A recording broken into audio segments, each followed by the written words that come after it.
ఇలా చూసుకుంటూ వెళ్ళిపోతుంది, ఏడ్చుకుంటూ చూసుకుంటూ వెళ్ళిపోతున్నా. వెంటనే లేరుకి వెళ్ళి నా బోటు దగ్గరికి వెళ్ళా. నా బోటుకి వెళ్ళి ఒకటి షేప్లో ఉంది, ఒకటి తగలబడిపోతుంది బోట్లతో పాటు, ఇంకో బోటు తగలబడిపోతుంది. అయితే నేను డ్రింక్ చేసి ఉన్నా, నేను ఒప్పుకుంటానండి, నేను డ్రింక్ చేసి. ఎందుకంటే నాకు తెలియదు కదా ముందు ఇది జరుగుతుందని. అది ముందే నాకు డ్రింక్ చేసి ఉన్నా, ఎందుకంటే అది సీమొద్దం కాబట్టి. నేను ఒప్పుకుంటా, చేసా, దానికేం లేదు. కానీ నేను తాగిన ఆ డ్రింకింగ్ మైక్లో నేనే వెళ్ళి ఇంకేం సేవ్ చేయగలను? నేను సేవ్ చేయని దూకితే నన్ను ఇంకొకటి సేవ్ చేయాలి, అదో టైం వేస్ట్ వాళ్ళకి. నాకు ఉన్న ఓపికతో, నాకాడ ఉన్న ఫోన్తో అక్కడ ఒక్క మీడియా కూడా లేదు, ఒక్కటి కూడా లేదు మీడియా. నేను ఫోటోస్ ఏమైనా ఎందుకు వీడియో తీస్తానంటే, ఈ వీడియో తీస్తే గవర్నమెంట్కైనా చేరుతుంది, ఎవరు చూడలేదు కదా ఈ సంఘటన, జనాలు కూడా చూస్తారు, మా గంగపుతులకు మత్స్యకారులకు ఏదైనా సాయం జరుగుతుందని ఆ ఉద్దేశంతోనే తీశాను తప్ప ఆ వీడియో నేను క్యాష్ చేసుకోవాలని, నేను ఒక యూట్యూబర్గా నేను అది క్యాష్ చేసి దీని మీద డబ్బులు సంపాదించాలని నాకు ఎటువంటి దురాచన లేదు. ఒకవేళ ఆ వీడియో తీసి క్యాష్ చేసుకున్నాను అనుకుంటే, ఆ వీడియో తీసింది 22 సెకండ్లు అండి. నేను గంట కూడా తీయగలను, లేదా 3 గంటల వీడియో కూడా తీయగలను, లైవ్ పెట్టి మొత్తం అంతా టెలికాస్ట్ చేసుకోగలను అన్ని వీడియోలు. కానీ నాది అది కాదు.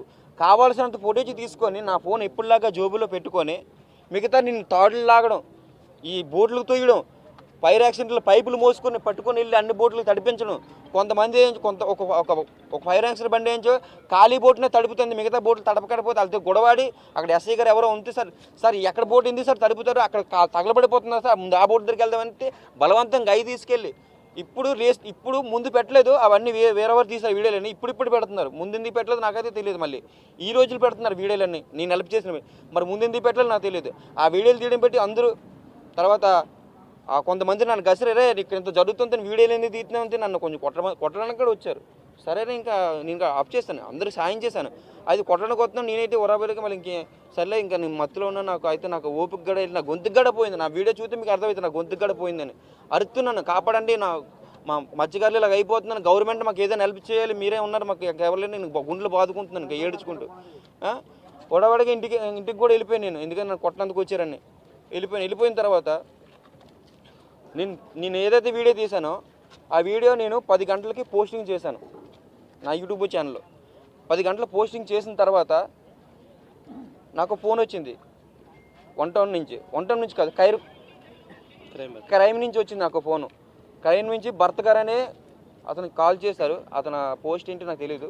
భర్త గారు నాకు కాల్ చేసి, నాని ఎక్కడున్నావమ్మా అంటే, సార్ ఇంటికాడ ఉన్నాను సార్ అని చెప్పాను. నీ మీద ఇలాగా ఎంక్వైరీ ఉందమ్మా, నువ్వు ఇక్కడ రా అనగాలి చెప్పాలి. మా ఫ్లాట్ కిందకి వచ్చాడు సార్, కారు పట్టుకుని వచ్చాడు. సార్ ఏం సార్ అంటే, నీ మీద ఎంక్వైరీ ఉంది నాని, చిన్నది ఏమీ లేదు, చిన్నది అడిగితావు పంపించేస్తారు, ఏం లేదు, మ్యాటర్ ఏం లేదు అనగలే. వెళ్ళాను సార్తో వెళ్తే తీరగా తీసుకెళ్ళి 1 టౌన్ పోలీస్ స్టేషన్ తీసుకెళ్లారు. 1 టౌన్ పోలీస్ స్టేషన్ తీసుకెళ్ళి ఫస్ట్ ఆఫ్ ఆల్ నా ఫోన్ తీసుకున్నారు, నా వాచ్ ఇప్పించారు, నా మలతాడు తీయించేసి కూర్చోరా అన్నారు. కూర్చొని చెప్పండి సార్ అని చెప్పాను. ఎందుకురా పని చేసావు అన్నారు. ఏ పని సార్ అని చెప్పాను. కొట్టారు, లాఠీ అందుకు అన్నారు, లాఠీతో కొట్టారు, ఇక్కడ కొట్టారు. సార్ ఎందుకు సార్ కొడుతున్నాడు, ఏం చేశాను సార్? నా కొడక నువ్వు బోట్లు తగలబెట్టావు సార్. నేను బోట్లు తగలబెట్టడం సార్, నేను బోట్లు కాపాడాను సార్. నేను బతికే గంగమ్మ తల్లి బోట్లు నేనెందుకు సార్ నేను కాల్చుకుంటాను? అక్కడ నా జీవనాధారం సార్. నేను ఒక బోటు కొన్నా సార్, నా బోటు మీద వేయించో 10 మంది కుటుంబాలు బతుకుతున్నారు సార్. నేనెందుకు సార్ నా బోట్లు నేను కాల్చుకుంటానని గుండెలు బాదుకున్నాను. నోరు మీద నా కొడక కూర్చో అన్నారు, కూర్చున్నా సార్. నువ్వే చేశావు నా కొడక తిడుతున్నారు. నేను చేయలేదు సార్. నేను పలానా టైం అప్పుడు పలానా ప్లేస్లో ఉన్నాను సార్, పలానా దగ్గర ఉన్నాను సార్, కావాలంటే వెళ్ళి ఎంక్వైరీ చేయండి, వెళ్ళి పోలీస్ అక్కడ ఉంటానే వెళ్ళి కనుక్కోండి సార్ అన్నాను. నేను వెళ్ళిన టైము సాయంకాలం 6 గంటలకు వెళ్ళాను. నేను 6:35 లోనికి వెళ్ళాను. శ్రావష హోటల్ అనుకుంటుంది, కాంప్లెక్స్ ఫ్లైఓవర్ కింద వెళ్ళి లాడ్జ్, ఆ హోటల్లోకి వెళ్తే నేను వెళ్ళిన రికార్డింగ్ ఉంది. ఎన్ని గంటలకు బయటకు వచ్చిన అది కూడా ఉంది. ఎన్ని గంటలకు వచ్చాను 11:40 ఫోన్ వస్తే ఆ టైంకి 11:50 టైంకి వెంటనే ఆ టైం కూడా చూడలేదు. ఫోన్ రావడం టైమే చూసాను అంతే, ఎందుకంటే టైం కనిపిస్తుంది కానీ ఫోన్లోను. ఆ టైం మాత్రం చూశాను. ఇంకా అడవాడిగా ఫోన్ కూడా కిందకు వచ్చాను. నువ్వు వచ్చింది కూడా రికార్డింగ్ అయింది. కానీ అక్కడ ఫైర్ యాక్సిడెంట్ ఎన్ని గంటలకు అయింది?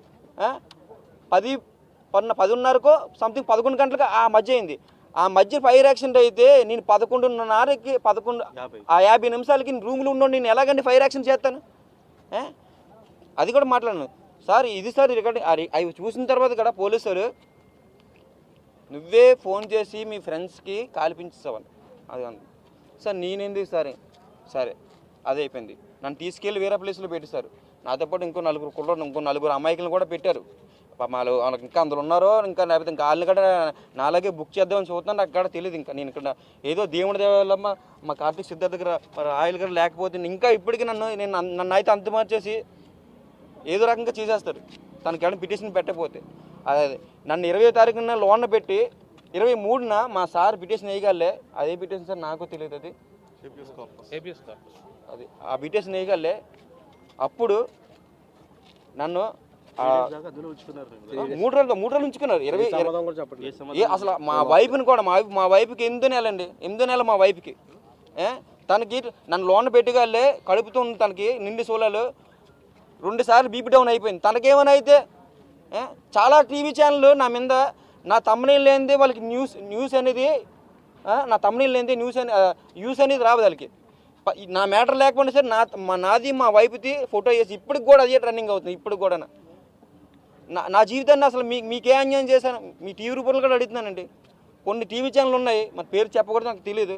మరి నా ఏమవుతుందో వేసిందే వేసి వాళ్ళే క్రియేట్ చేసి లోకల్ బండినే చేశాడంట కదా, కావాలనే లోకల్ బండిని కదా కాల్ చేశాడంట కదా. చెప్పు. ఆ టీవీ వాళ్ళు చెప్పారు,